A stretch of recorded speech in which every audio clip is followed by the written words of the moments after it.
तो last time हम लोग क्या स्टार्ट कर चुके हैं, हम लोग पढ़ रहे हैं कंट्रोल फ्लो स्टेटमेंट्स। फिर से मैं आपको याद दिला दूं, कंट्रोल फ्लो स्टेट्स में मैंने आपको बोला दो चीजें होती है, one is branching and the second चीज जो हम अब कवर करने जा रही है, ब्रांचिंग को हमने खत्म किया था, दिस वाज ओवर। अब हम लोग आज से जो स्टार्ट करने वाले हैं, these are called as loops. ये प्रोग्रामिंग के बहुत ही इंपॉर्टेंट कंस्ट्रक्ट्स है। जैसे हमने देखा कि ब्रांचिंग कितना इंपॉर्टेंट है, इफ एल्स एलिफ वो सब कुछ हमने देखा और उसकी डिटेल्स भी हमने देखी, छोटी छोटी डिटेल्स जो उसमें थी वो भी हमने देखी। तो ब्रांचिंग में आपने देखा कि फ्लो ऑफ कोड क्या होता है, लेट्स सपोज वो लाइन बाय लाइन चलता है और किसी जगह आपको क्या करना पड़ता है, किसी एक पर्टिकुलर कंडीशन को देख के आपको कुछ और ब्लॉक एग्जीक्यूट करना पड़ता है या कोई और कंडीशन देख के कुछ और एग्जीक्यूट करना पड़ता है। This was the general flow of the code. ऊपर से नीचे तक कोड चलेगा और कभी कभी क्या होगा, किसी कंडीशन के बेस पे ये कोड चलेगा, इस कंडीशन के बेस पे सपोज ये कोड चलेगा ना। और एक चीज जरूरत होती है, दैट इज कॉल्ड लूपिंग, यानी कि आपको कोई चीज रिपीटेशन में करानी है। If you have to repeat some things, दुनिया में अगर आप देखोगे बहुत सारी चीजें आप रिपीट करते हो रोजाना। नहीं सपोज अगर आप रोजाना देखोगे तो आप सुबह ब्रेकफास्ट करते हो वो आप रिपीट करते हो ना। आपका जो डेली शेड्यूल रहता है उसमें आपकी कुछ चीजें होती है जो रिपीटेशन पे चलती है। सुबह आपका उठना, शाम का आपको सोना, दिन में आपको एक दो बार खाना खाना, पानी पीना, ये सब बार बार रिपीट होता जा रहा है ये चीजें। सिमिलरली अगर आप बाकी चीजें देखोगे दुनिया में तो उसमें वो सन का सुबह सनराइज सनसेट होना वो सब भी रिपीटेशन में चल रहा होता है। सिमिलरली बहुत सारी चीजें जो होती है वो हमें रिपीट करनी पड़ती है। तो इसीलिए प्रोग्राम में जो कंस्ट्रक्ट है उनको हम लोग लूप्स कहते हैं। लूप्स का काम एक ही चीज है कि किसी चीज को बार बार रिपीट कर देना, यानी एक चीज को रिपीट कर देना 10,000 बार, 500 बार, 5,000 बार, ऐसा कुछ। तो पहले हम लोग लूप्स को मोटिवेट करते हैं, सपोज ये लूप्स आया क्यों, इसकी जरूरत ही क्यों पड़ी, ठीक है। तो मैं आपके साथ कोडिंग स्क्रीन शेयर करता हूँ। यहाँ पे अगर आप देखो, सपोज मुझे कोई चीज प्रिंट करनी है, अगर मैं आपको बता दूं कि मुझे प्रिंट करके दो सपोज हेलो प्रिंट, तो यहाँ पे मैं हेलो लिखूंगा, ठीक है। अगर मुझे इसको रन करना है तो आपको पता है कि आउटपुट क्या आएगा। आउटपुट में यहाँ पे आपको क्लियरली दिख रहा है कि हेलो आ रहा है, राइट साइड पे जो आउटपुट मिल रहा है आपको। अगर मुझे यही हेलो सपोज 5 बार प्रिंट करना है तो मैं इसको कॉपी पेस्ट करूंगा 5 बार suppose. So what I will do is, मैं इसको कॉपी करके नीचे पेस्ट कर दूंगा, फिर नीचे पेस्ट कर दूंगा 4 और 5 बार पेस्ट कर दूंगा, ठीक है। मैंने 5 बार पेस्ट किया और यहाँ पर रन किया और जैसे मैंने रन किया आप देख सकते हो ये जो 5 बार है। अगर मुझे इसको 10 बार करना था तो मैं क्या करता, मैं 10 बार इसको पेस्ट कर देता, 7, 8, 9 और 10।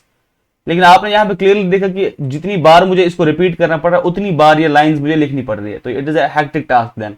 सपोज अगर मुझे इसको 10,000 बार करना है तो मुझे 10,000 बार लिखना पड़ेगा। ये it is a problematic thing, क्योंकि बार बार करने से अच्छा मेरे पास कुछ ऐसा प्रोग्रामिंग का कंस्ट्रक्ट होना चाहिए, कुछ ऐसा होना चाहिए कि जो मैं लिखूं और ये खुद 10,000 बार रिपीट हो। तो आपको इसका मोटिवेशन समझ आया कि जब प्रोग्रामर एक लैंग्वेज बना रहे थे तो उनको भी हर लैंग्वेज में ये लूप्स चाहिए होंगे, क्योंकि हर लैंग्वेज में ये काम करना होता है। अब हम लोग जो देखेंगे, हम लोग पाइथन का सिंटैक्स देखेंगे, ठीक है। लेकिन प्रॉब्लम यहाँ पे आपको समझ आ गया कि कोई भी चीज अगर हमें बार बार कोई चीज करनी पड़ेगी तो उसके लिए हमारे पास लूप होना जरूरी है। अब हम लोग इसका पहले सिंटैक्स लिखते हैं, उसके बाद हम लोग थोड़ी सी एग्जांपल्स करते हैं। तो सिंटैक्स का मतलब क्या होता है कि इसको लिखा कैसे जाता है, तो लिखा इसको ऐसे जाता है। तो यूल राइट, पहला जो लूप होता है उसको हम लोग कहते हैं for loop. Different types of loops आते हैं, पहले हम लोग फॉर लूप पे जाते हैं। फॉर लूप का हम लोग सिंटैक्स देखते हैं और ये फॉर लूप भी हर लैंग्वेज में अवेलेबल है। तुम्हारे पास जावास्क्रिप्ट है, भले ही तुम्हारे पास सी प्लस प्लस है, पाइथन है, हर जगह है।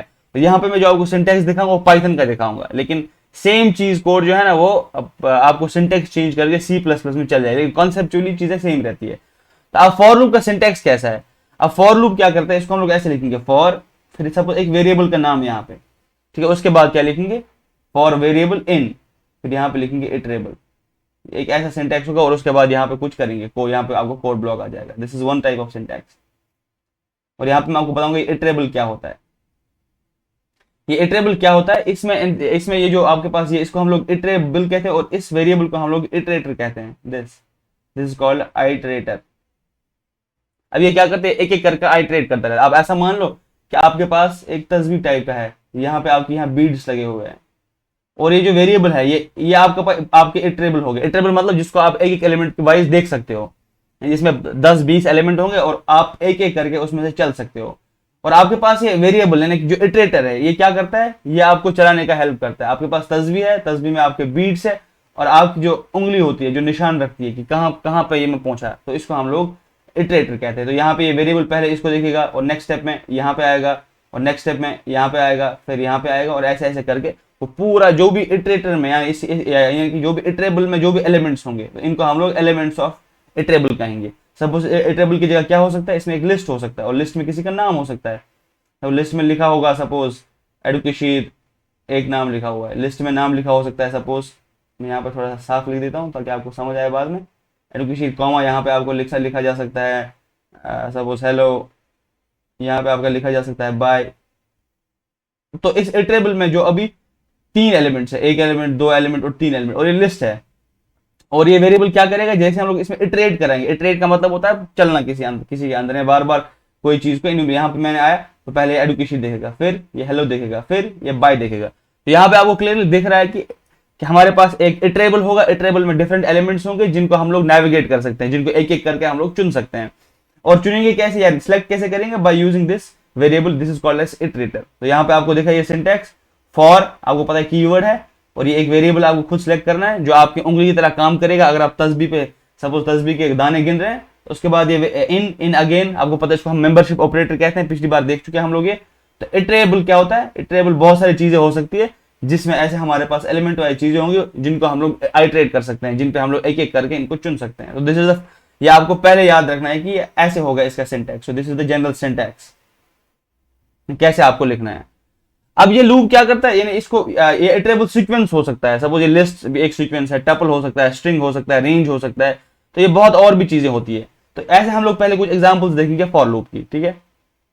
सपोज मैं क्या करता हूं, मैं एक लिस्ट बनाता हूं, यहां पे मैं एक काम करता हूं, मैं आपको कोड में दिखाता हूं और एक लिस्ट बनाता हूं। I again show you code, यहां पे आपको कोड दिख रहा है।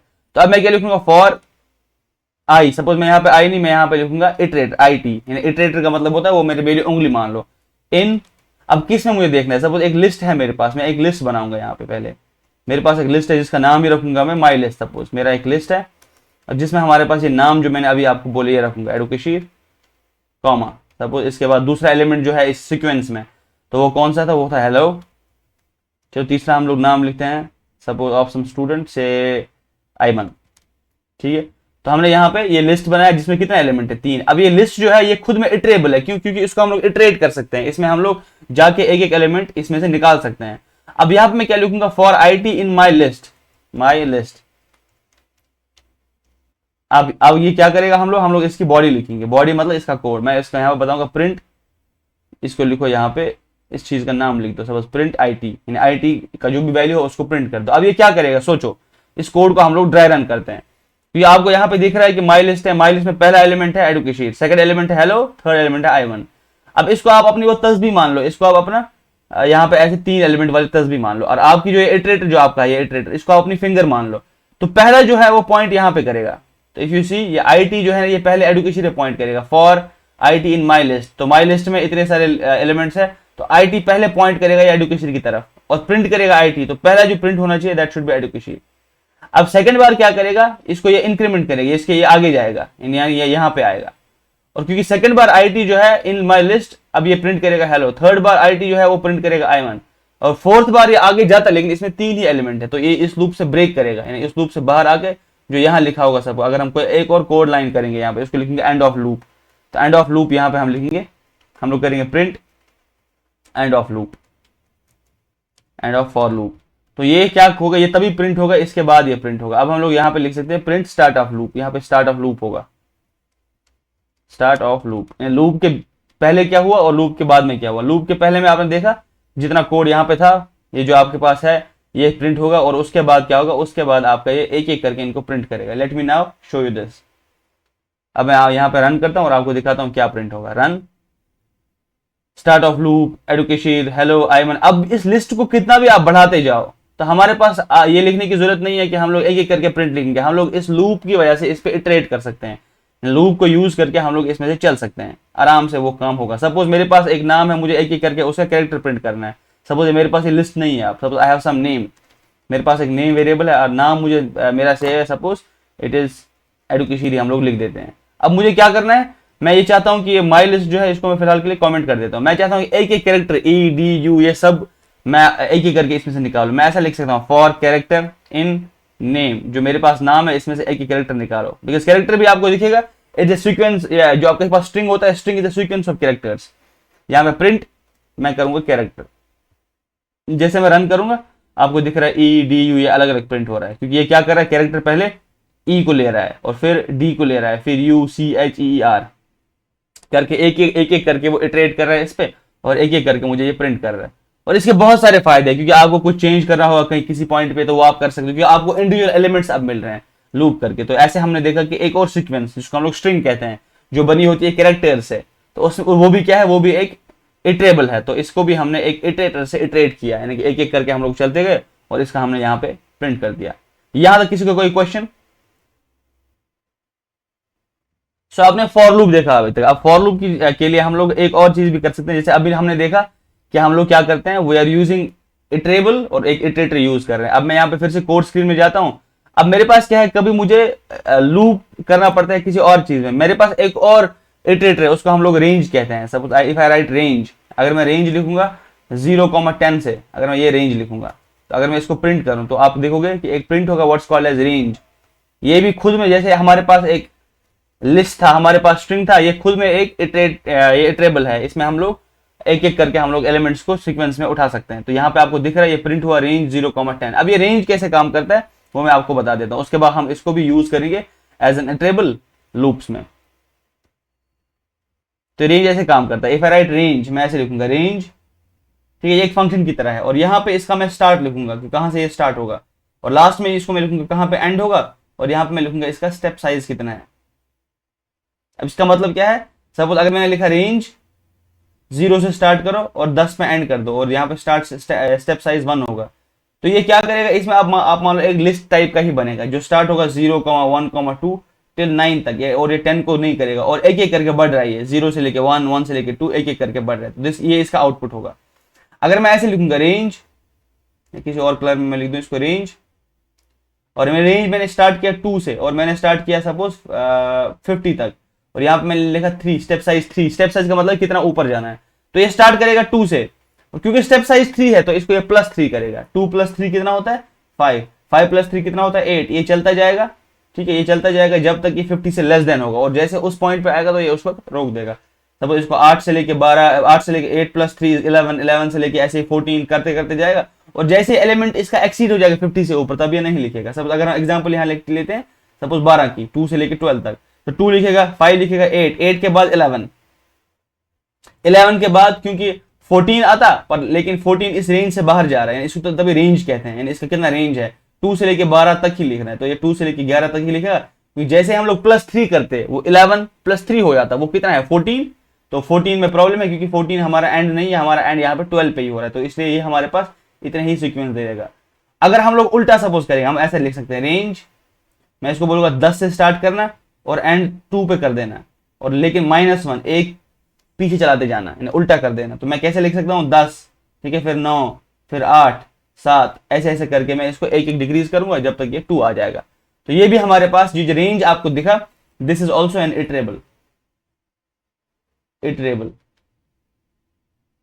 ये इटरेबल जो है, इसका मतलब है हम लोग इसमें से एक ही एलिमेंट को चुन सकते हैं और इसमें से इटरेट कर सकते हैं। आपको यहाँ पे मैं रेंज दिखाना स्टार्ट करता हूँ वो लूप की मदद से। यहाँ पे आपको दिख रहा है, तो what I can do is मैं यहाँ पे लिख सकता हूँ फॉर, फिर से यहाँ पे अब मैं लिखूंगा सपोज फिर से वेरिएबल इन रेंज। अब आपको पता है रेंज कैसे काम करता है, तो रेंज में यहाँ पे मैं लिख रहा हूँ 0 से लेके 10 तक स्टार्ट करो, और एक एक करके आप क्या करो, इसको इंक्रीमेंट करो। और यहाँ पे मैं कोड विंडो आपको फिर से दिखाता हूँ। तो फॉर वेरिएबल इन रेंज 0, 10 और 1 मैंने लिखा, ठीक है। अब ये क्या करेगा, मुझे क्या करना है, मुझे प्रिंट करना है वेरिएबल। आप क्या मान लो, आपका जो वेरिएबल है आपकी फिंगर की तरह है, और आपका जो ये इटरेबल है इट इज लाइक योर तस्वीर, इट इज लाइक योर वो उसमें जो तस्वीर होती है उसमें बीड्स होते हैं आपके पास, आप वेरिएबल से एक एक बीड को चुनते हो। If I print this variable, अगर मैं इसको प्रिंट कर रहा हूं तो आपको पता है ये स्टार्ट कहां से होगा, 0 से लेके 9 तक, क्योंकि 10 को ये इंक्लूड नहीं करेगा, ये एक एक करके इंक्रीमेंट करता जाएगा। If I run this now you can see आपको आंसर आया 0, 1, 2, 3, 4, 5, 6, 7, 8, 9। अगर मैंने इसको सपोज ऐसा किया, मैं इसको बोल रहा हूं 2 इंक्रीमेंट करो, अब पहला वाला ये 0 तो देगा ही, दूसरा वाला क्या करेगा +2 करेगा, ये 2 पे आ जाएगा, फिर 4 पे आ जाएगा, फिर 6, क्योंकि डबल डबल हम लोग इंक्रीमेंट कर रहे हैं। यहां पे देखोगे आप 0, 2, 4, 6, 8 ऐसा करके आ रहा है। तो अगर मैं इसको हटा ही दूं, इसको मैं अगर यहां पे हटा दूं, तीसरा जो हमारा स्टेप साइज है उसको मैं हटा रहा हूं, तो अब वो डिफॉल्ट साइज लेता है, डिफॉल्ट साइज इसका 1 होता है, तब ये 1 की तरह बिहेव करेगा, जैसे इसमें 1 लिखा हुआ, इसको हम लोग डिफॉल्ट कहते हैं। अगर आप नहीं भी लिखोगे तो बाय डिफॉल्ट ये 1 ले लेगा। अगर मैं ये भी हटाऊं तो बाय डिफॉल्ट ये 0 होता है। अगर मैं सिर्फ इतना लिखूं, एक आर्गुमेंट लिख लूं, जहां पे मैं सिर्फ 10 लिख रहा हूं, तो ये 0, 1 ये पहला आर्गुमेंट बाय डिफॉल्ट ले रहे हैं, स्टार्ट बाय डिफॉल्ट 0 और स्टेप साइज बाय डिफॉल्ट 1 ले लेता है ये। अगर आप सिर्फ इतना लिखोगे तो आप यहाँ पे देख पा रहे हैं 0 से लेके 9 तक ये प्रिंट कर रहा है। फिर से मैं आपको बता दूं, अगर मुझे अब उल्टा करना है तो मैं 10 कॉमा सपोज 0 और कॉमा -1 लिख देता हूं, और जैसे मैं इसको रन करूंगा क्योंकि ये 10 से स्टार्ट करेगा और 0 तक इसको जाना है और एक एक पीछे जाता रहेगा। तो यहाँ पे आप देखोगे 10, 9, 8 और लास्ट में आपको यहाँ पे 1 देखा, क्योंकि 0 तक ये इसको एक्सक्लूड करता है, लास्ट एलिमेंट को ये एक्सक्लूड करता है। और यहाँ पे आप देख पा रहे हैं इसको हम लोग एक एक करके नीचे जा रहे हैं। अगर मैं इसको -2 यहाँ पे लिख दूं, अब यहाँ पे आपको मैं रन दिखाऊं फिर से, यहाँ पे देखो आप 10 फिर एक -2 किया, 8 फिर -2 किया, 6 फिर -2 किया, 4 फिर -2 किया, 2, ये फिर -2 करता है, वो 0 आता है लेकिन इसको 0 अलाउड नहीं है क्योंकि इसकी रेंज से वो बाहर जा रहा है। तो यहाँ पे आपने देखा हम लोग एक इटरेटर लिखते हैं और यहाँ पे हमारे पास एक इटरेबल होता है और उसके साथ हम बहुत कुछ कर सकते हैं। आप अगर आपको यहाँ तक चीजें समझ आई, हम लोग कोई रियल वर्ल्ड एग्जांपल लेते हैं कि ये कहाँ काम में आता है। तो now let's take real world example, कहाँ काम में आएगा। सपोज आपको क्या करना है, आपको किसी ने बोला आप मुझे मल्टीपल्स ऑफ 10 प्रिंट करके दो या मल्टीपल्स ऑफ 9 प्रिंट, अब 9 का टेबल आपको मुश्किल लगता है, आप मुझे मल्टीपल्स ऑफ 9 प्रिंट करके दो, जैसे 9 1s are 9, 9 2s are 18, ऐसा करके आप प्रिंट करके दो पहले 100 के लिए, ठीक है। And now you know what you can do is, यहाँ पे आप लिखोगे 0 से स्टार्ट करो और 100 तक जाओ या 101 तक जाओ 100 को लेके, और यहाँ पे एक एक इंक्रीमेंट कर दो।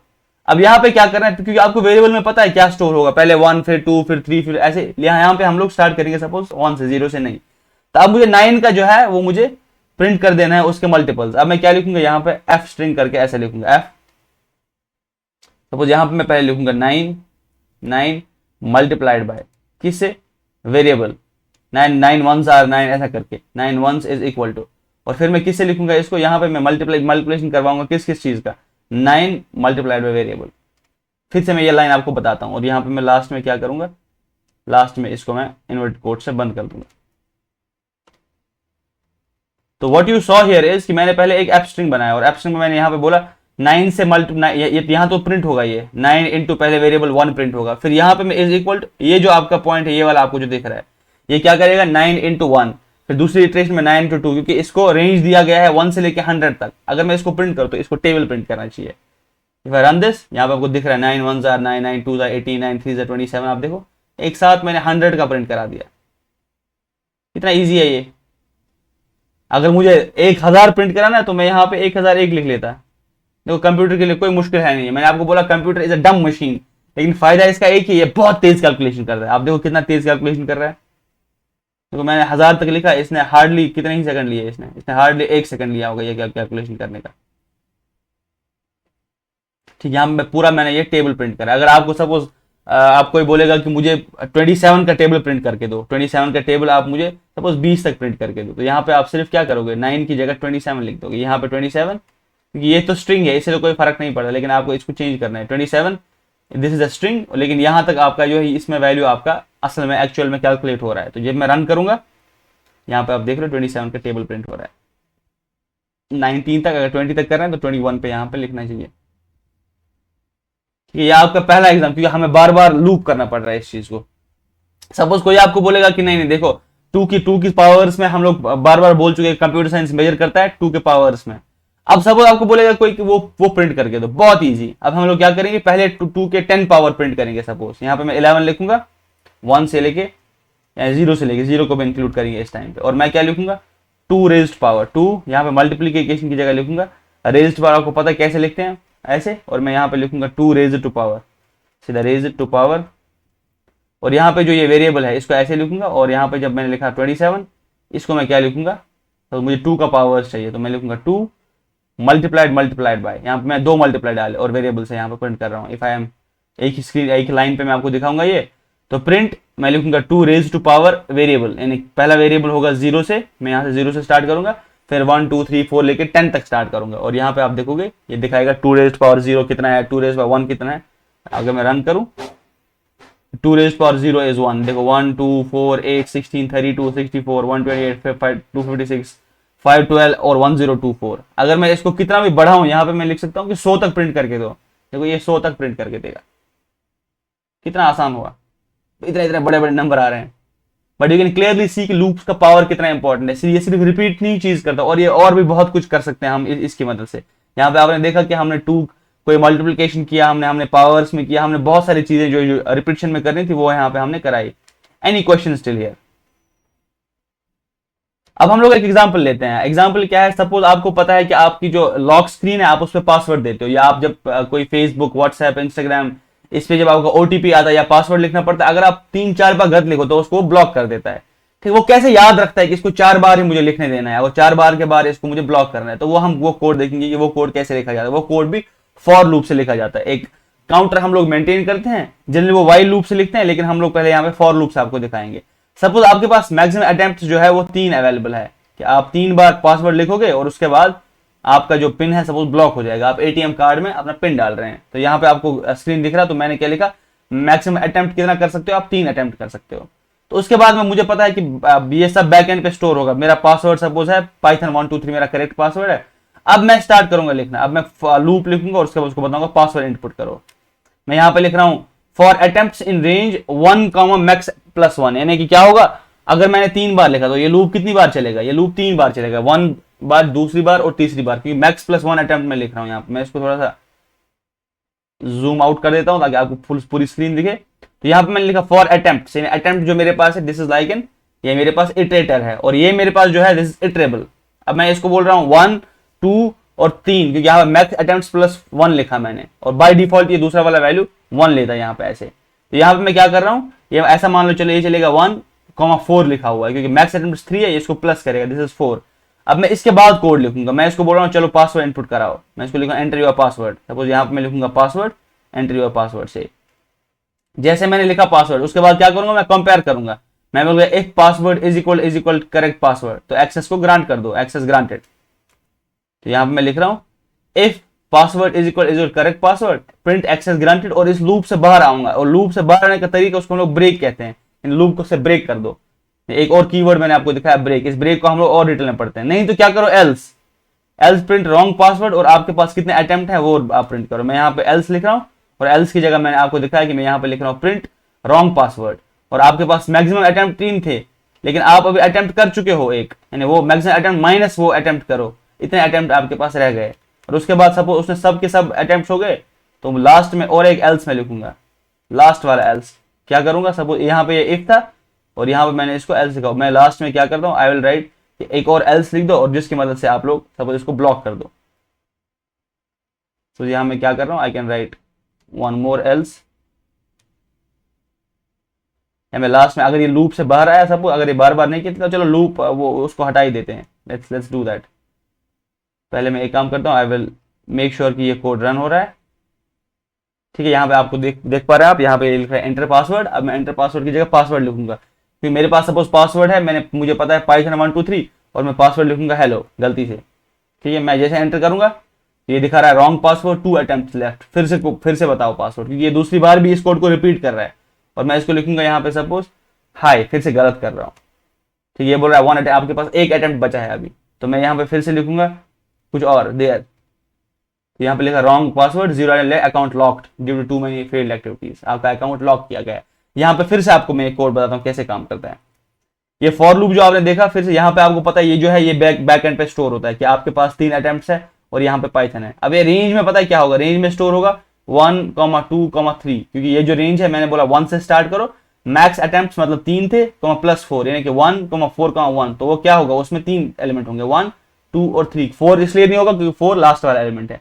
अब ये लाइन क्या करता है, ये इसको बोलता है पासवर्ड अपना इनपुट करो, तो वो पासवर्ड डालता है और वो इसमें स्टोर हो जाता है। और फिर ये लाइन क्या करता है, if password equal to correct password, आपने जो पासवर्ड इनपुट किया क्या वो बराबर है उसके जो आपका करेक्ट पासवर्ड है जो पाइथन इक्वल, अगर तो है तो बताओ एक्सेस ग्रांटेड, अगर तो नहीं है तो यहाँ पे ब्रेक, अगर तो नहीं है तो एल्स में जाओ।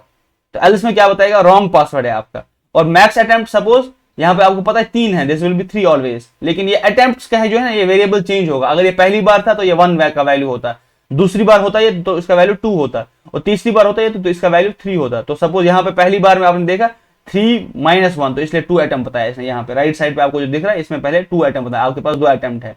फिर आपका इटरेबल जो था, आपका जो इटरेटर था वो 2 वैल्यू था, या दूसरी बार गलत किया तो उसने क्या किया 3 - 2, आपने उसने बोला आपके पास 1 अटेम्प्ट लेफ्ट है। फिर उसने जब और गलत लिखा हमने तो उसके बाद हमारे पास 3 था, यानी कि अटेम्प्ट का जो वैल्यू था दैट वाज 3, यानी मैक्स अटेम्प्ट मेरे पास 3 था और अटेम्प्ट का वैल्यू 3 था, तो 3 - 3 उसने बताया 0 अटेम्प्ट यहाँ पे मेरे पास था। और उसके बाद उसने क्या किया, जैसे ही हम लूप से बाहर यहाँ पे आए, यहाँ पे लिख रहा है else print account is locked है, मैंने डायरेक्ट लिखा कि आपका अकाउंट लॉक होगा क्योंकि आपने बहुत सारे अटेम्प्ट दे दिए। सपोज अगर मैं इसका पासवर्ड सही लिख लेता और फिर क्या होता है, फिर और कोड, फिर हमें बैंक वालों को कॉल करना पड़ता है कि इसको रिसेट कर दो। तो बेसिकली वो क्या करते हैं, वो इस मैक्स अटेम्प्ट को फिर रिसेट कर देते हैं, यानी कि ये जो आपका अटेम्प्ट लॉक हो उसमें फिर वो एक वेरिएबल लगाते हैं इज अकाउंट लॉक्ड, तो वो लॉक्ड वेरिएबल को फिर से फॉल्स कर देते हैं। फिर से हम लोग यहाँ पे देखते हैं, मैं आपको क्या करता, अब मैं इसको रन करके सही पासवर्ड लिखता। पहले गलत लिखा गलती से पाइथन, सपोज पाइथन 124 गलती से दबा, और ठीक है इसने जैसे ही किया रॉन्ग पासवर्ड 2 अटेम्प्ट्स लेफ्ट। अब मैं ठीक लिख रहा हूँ पाइथन 123 यहाँ पे लिखूंगा मैं। तो यहाँ पे आप देख रहे हो एक्सेस ग्रांटेड और उसके बाद कोड निकला। ये इस ब्रेक का काम है कि ब्रेक लूप को वही तोड़ देता है, जहां पे ब्रेक दिखेगा ना तो ये लूप को बार बार फिर नहीं चलने देता। Once you see a break, ये लूप से बाहर निकालता है। इसलिए आपने देखा जैसे ये एक्सेस ग्रांट हुआ उसके बाद ये फिर चला नहीं, तो इसने क्या किया, ब्रेक ने इसको लूप से बाहर कर दिया। तो ये आपका एक पहला प्रैक्टिकल एग्जांपल था जिसमें आप लोग चेक करते हो कि पिन पासवर्ड कितनी बार डाला गया ताकि आप उसको लॉक कर पाओ उस अकाउंट को। Any question still here? और एक एग्जांपल देते हैं, आपको कोई ऐसा बोलेगा कि आप ऐसा एक कोड लिख दो जो चेक करेगा कि सपोज अगर आप वो पहले 10 नंबर्स को चेक करना चाहिए कि क्या वो इवन है या ऑड नंबर्स है, ठीक है, या वो जो लूप में ही 10 नंबर होंगे वो, तो उनको चेक करना है क्या वो नंबर्स इवन है कि ऑड है। तो यहाँ पे मैं ये डिलीट कर देता, वो क्या करेंगे हम लोग, for suppose I in range of, suppose मैं 0 से लेके 10 तक पहले 10 नंबर को चेक करना कौन सा इवन है कौन सा ऑड है। तो इवन के लिए इवन प्रिंट करो और ऑड के लिए ऑड प्रिंट करो। दिस इज प्रीटी इजी, ये वाला एग्जांपल बहुत इजी है। तो आपको यहाँ पे क्या करना है, इफ आई, जो आई आपके पास है, मॉड्यूलस 2 इज इक्वल 0, तो क्या लिखो फिर यहाँ पे प्रिंट, ये एफ स्ट्रिंग से प्रिंट करो, प्रिंट जो आपके पास ये आई है, आई इज इवन, ये आपके पास इवन नंबर है। अदरवाइज क्या है, नहीं तो आपके पास ये एल्स इट्स ऑड, एल्स फिर यही वाला चीज करो लेकिन उसको ऑड लिखो। तो 2 लाइन्स है, बहुत ही ईजी। तो यहाँ पे मैं इसको ऑड लिख रहा हूं। क्या होगा, अब ये आई चेक करेगा, पहले ये 0 पे आएगा, 0 2 से एग्जैक्ट डिवाइड होता है, हाँ होता है, तो ये लिखेगा 0 इज इवन। फिर ये वापस जाएगा कि एल्स ब्लॉक ये रन नहीं करेगा, फिर लूप पे वापस जाएगा और फिर वहां से आई की वैल्यू 1 हो जाएगी। फिर आई यहाँ पे कंडीशन चेक करेगा, 1 मॉड्यूलस 2 इज इक्वल 0, नहीं ये कंडीशन फॉल्स है, तो अब ये एल्स प्रिंट करेगा, फिर लिखेगा 1 इज ऑड। तो ऐसे करके ऑल्टरनेटली चल पे आएगा। अब मैं इसको रन करूंगा, अब देखो 0 is even, 1 is odd, 2 is even, 3 is odd, ऐसा ऐसा करके चलता जाएगा। देखो मैंने पहले 10 नंबर्स के लिए किया, अगर मैं पहले 100 नंबर्स के लिए करना है, प्रीटी इजी। देखो ये पूरा का पूरा एक साथ लिख रहा है कौन इवन है कौन ऑड है। ये इतना स्ट्रांग है होता है ये लूप, ये बार बार हम लोग क्या कर सकते हैं, एक साथ ही कोई चीज कर सकते हैं इवन विदाउट राइटिंग रिपीटेडली लिखने से अच्छा यही है कि हम लोग डायरेक्ट ये करेंगे। तो अभी आपके पास क्या है, मैं आपको और एक चीज भी दिखा सकता हूँ कि जो आप जनरली क्या करते हो, काउंट डाउन टाइमर भी हम लोग ऐसे ही चलाते हैं कि आप लोगों को कोई चीज काउंट डाउन करनी है, रिवर्स ऑर्डर में आपको कोई चीज प्रिंट करनी है। सपोज आपने किसी को बोला कि आपको मैं सपोज 10 बार जब तक ये काउंट होगा मुझे रिवर्स काउंट करना है, तो आप वैसा एक टाइमर यहाँ पे बना सकते हो। कैसे, तो आप इसको उल्टा करोगे, सपोज यहाँ पे प्रिंट, तो प्रिंट में मैं यहाँ पे क्या करूंगा, मैं यहाँ पे आई प्रिंट करूंगा और रिवर्स काउंट डाउन स्टार्ट कराऊंगा। सपोज मैं यहाँ पे लिखूंगा इसको 100 से, आपको मैं 100 सेकंड्स दे रहा हूँ, ठीक है, फिर यहाँ पे लास्ट में 0 सेकंड तक, और यहाँ पे उल्टा -1 यानी उल्टी गिनती में स्टार्ट कर रहा हूँ। और यहाँ पे मैं क्या कर सकता हूँ, आई कैन इवन स्लीप, एक और मॉड्यूल आता है उसको हम लोग टाइम कहते हैं, 1-1 सेकंड के लिए मैं स्लीप करा सकता हूँ इसको। तो मैं यहाँ पे इंपोर्ट टाइम लिख रहा हूँ और प्रिंट, यहाँ पे मैं आई कर रहा हूँ प्रिंट, उसके बाद क्या लिख रहा हूँ, टाइम डॉट स्लीप, ठीक है, और यहाँ पे मैं इसको बोल रहा हूँ 1, यहाँ पे 1 तक रुको और टाइम पहले प्रिंट करेगा फिर थोड़ी देर सो जाएगा। यहाँ पे अगर मैं इसको रन करूँ, देखो 100, कुछ देर बाद 1 सेकंड बाद सोया, फिर 98, 99, 97, 95, और ऐसे करके आप क्लॉक भी बना सकते हो। देखो मैं इसको प्रिंट करा रहा हूँ 1-1 सेकंड के बाद, ऐसे ही करके ये इंपोर्ट टाइम मॉड्यूल से आप अपनी घड़ी बना सकते हो, यानी आप टाइम का आप AM PM वो सब कुछ लिख सकते हो, आपको एक वेरिएबल में बस स्टोर करना है। ठीक है, यहाँ पे आप देखो ये काउंट डाउन टाइमर चल रहा है कॉन्स्टेंटली, 1-1 सेकंड आप उसको बोलो जैसे ही 100 खत्म होगा तो आपका time up, your time is up. ठीक है, इसको थोड़ा रन होने देते हैं। ओके, यहाँ पे आपको आप दिखाई दे रहा है कि ये 1-1 करके 1-1 सेकंड करके इसको नीचे उतार रहा है। ठीक है, अब मैं इसको प्रोग्राम को स्टॉप करता हूं यहाँ पे, ये फिर भी चल ही रहा है, तो let me just refresh this. मैंने इसको रिफ्रेश किया और यहाँ पे वापस आ गया मैं इस वाली चीज पे। अब मैं आपको ये दिखा रहा था कि आप रिवर्स ऑर्डर में भी चल सकते हो। ठीक है, तो बेसिकली आपका यहाँ पे काम यही था कि आपने कोई सपोज जहां तक आप लूप चला रहे थे वो आपने दिया और एक एक करके इसको माइनस कर रहे थे, और आपको मैंने एक इंपॉर्टेंट चीज बताई थी, that was this import time. ये इंपोर्ट कैसे काम करता है ये मैं आपको बाद में बताता हूँ, लेकिन अभी हमने इसको यूज में देखा। तो टाइम एक मॉड्यूल है जिसको मैंने यूज किया था, ठीक है, और इसकी वजह से फिर मैं लूप में एक एक करके मैं एक एक सेकंड करके वो माइनस करते जा रहा था। तो this was introduction of your loops. किसी को कोई क्वेश्चन है वो मुझे पूछ सकता है।